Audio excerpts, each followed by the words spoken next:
Saudações a todos, meu nome é Graça Paixão e eu estou aqui para falar sobre animais em condomínio. Este que é um tema bastante frequente, cada vez mais frequente na seara jurídica. Inicialmente, quero saudar os colegas professores que fazem parte desse minicurso, que estão trabalhando na advocacia animalista e contribuindo para a construção da dogmática jurídica do direito animal. Agradeço também à professora doutora Camila Prado, coordenadora desse projeto, pelo convite e oportunidade. A discussão sobre os direitos dos animais em condomínio está trazendo para a sociedade um debate interessante e que vem facilitando, promovendo o conhecimento da sociedade sobre os direitos dos animais e também uma maior aproximação dos animais humanos com os animais não humanos. Toda essa discussão, todo esse debate vem também contribuindo para a inserção cada vez maior de animais em condomínios. E essa inserção de animais em condomínios vem também aumentando razoavelmente o número de conflitos existentes pela permanência, pela presença desses animais em condomínio. Alguns fatores fazem com que ocorram esses conflitos, tais como o aumento considerável desse tipo de moradia, né, desse modelo de moradia de condomínios, também um aumento considerável na presença desses animais dentro do condomínio, paralelo também ao aumento de adoções de animais. A questão do antropocentrismo, porque muitos condôminos têm dificuldades na relação, na convivência com animais não humanos no mesmo espaço e principalmente pela proibição da permanência de animais em condomínios em decorrência por força de convenção condominial, geralmente convenções antigas, não é? Que não consideram os novos paradigmas das relações dos animais humanos com os animais não humanos e também desconhecem, não foram considerados também os dispositivos legais de defesa dos direitos dos animais. A proibição de permanência dos animais em condomínios fere diversos princípios constitucionais, tais como o princípio da legalidade, o princípio da propriedade, o princípio da liberdade, o princípio da dignidade animal e o princípio da igual consideração de interesses. Existe hoje, no ordenamento jurídico pátrio, fundamentos jurídicos que nós utilizamos na defesa dos direitos dos animais em condomínios.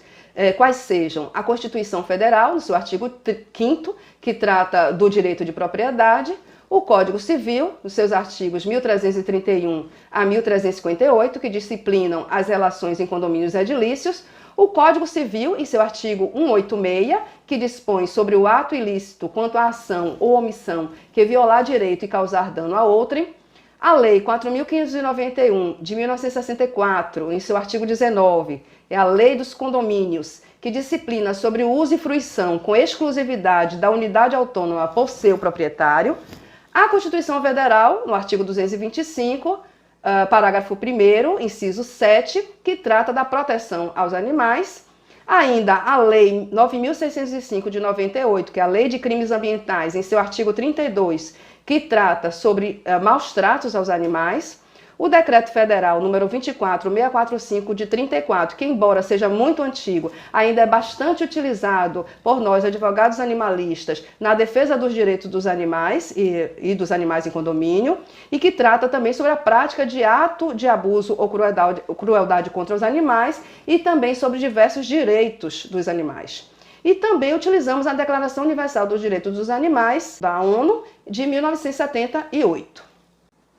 Existem muitos conflitos em condomínios relacionados à presença de animais. Um dos conflitos mais comuns é a proibição de animais não humanos em condomínios por força de convenções condominiais. Infelizmente, muitos administradores e alguns condôminos acreditam na força absoluta da convenção condominial, causando diversos conflitos nas relações condominiais, nas relações de vizinhança e dificuldades para aqueles condôminos que têm o direito de terem seus animais em suas unidades habitacionais. É importante salientar que a convenção condominial ela não é absoluta, assim como todo ordenamento jurídico deve se subjugar à hierarquia das normas.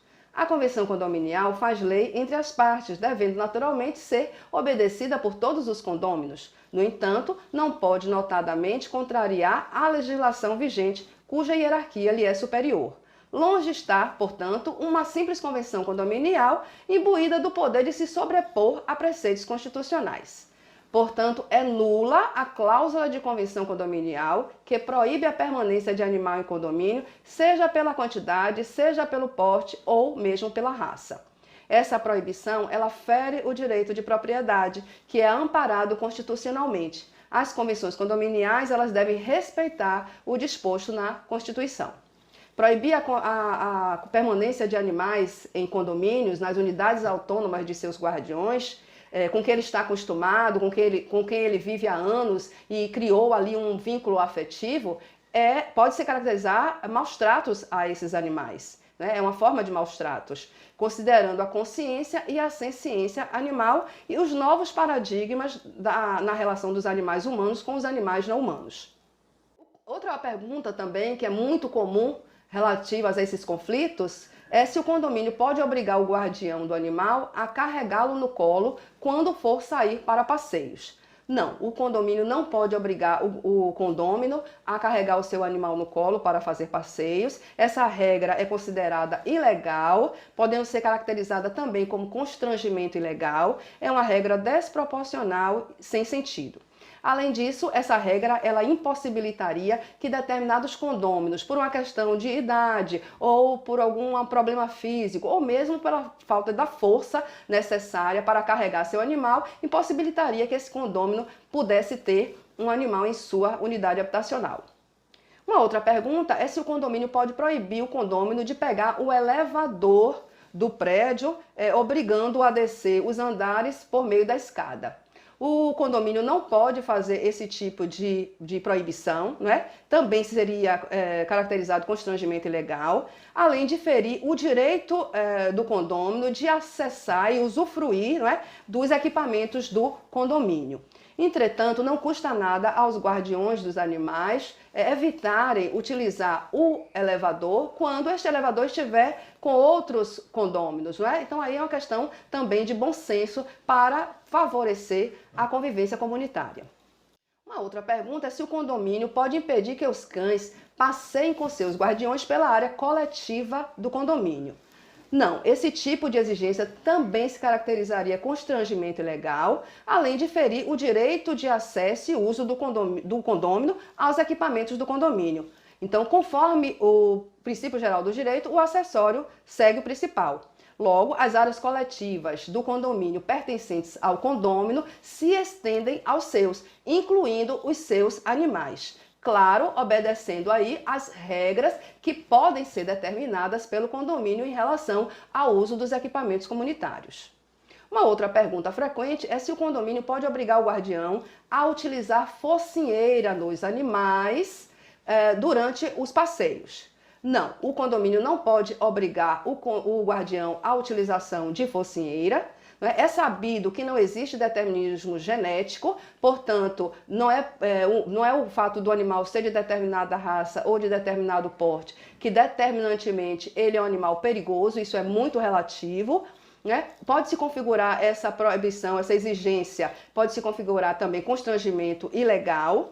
E, no entanto, os guardiões dos animais também devem utilizar o bom senso, conhecendo o temperamento de seu animal, conhecendo como esse animal se relaciona com outros animais não humanos e com humanos, ele deve entender se há ou não a necessidade do uso da focinheira, até porque ele é responsável por qualquer ato praticado por seu animal e deverá responder civil e criminalmente por esses atos.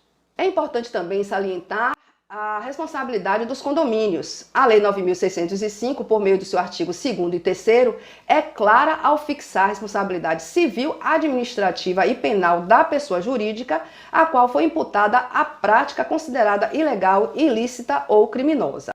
Nesse mesmo sentido, o artigo 186 do Código Civil dispõe que aquele que por ação ou omissão voluntária, negligência ou imprudência violar direito e causar dano a outrem, ainda que exclusivamente comete ato ilícito. Por fim, É importante também, ao falar sobre animais em condomínios, falar um pouquinho sobre os animais comunitários no interior dos condomínios. Esse é um tema que vem sendo bastante discutido e que tudo indica que será pauta de diversas ações futuramente. As empresas, as instituições não podem retirar aqueles animais comunitários que já viviam naquele espaço há anos, que têm ali um vínculo afetivo com o local e com as pessoas daquele local, que são cuidadas por um ou por vários cuidadores, protetores, não é? Então seria considerado maus tratos, logo crime ambiental. Portanto, os condomínios deverão ter cautela e buscar consultoria jurídica quando se tratar de animais comunitários, de modo a evitar desgastes desnecessários nas relações, bem como o cometimento de crime ambiental. Graças aos advogados animalistas, nós temos hoje diversos casos de sucesso no que tange à defesa dos direitos dos animais. Nós temos então, por exemplo, nós temos o caso Max e o caso Scott, em 2017, que são animais de porte grande, respectivamente um Doberman e um American Pitbull, que viviam em condomínios e foram proibidos por força de convenção condominial, a permanecerem no condomínio e ganharam na justiça o direito de sua permanência. Temos ainda o caso do gato Rubinho, que vivia com seu guardião, que é dono de uma loja numa galeria de Copacabana, no Rio de Janeiro, em 2019, recebeu também o direito de permanecer, de viver ali na galeria. Temos o caso da gata da cidade satélite de Brasília, em 2019, que ganhou o direito de permanecer no condomínio, de viver no condomínio com a sua guardiã, e aí gerou a decisão do STJ de 2019, que vai dizer que nenhum condomínio tem o direito, nenhum condomínio pode proibir a permanência de animais no interior dos condomínios, nas unidades autônomas de seus respectivos guardiões. Bom, eu espero ter contribuído de alguma forma para o esclarecimento do tema.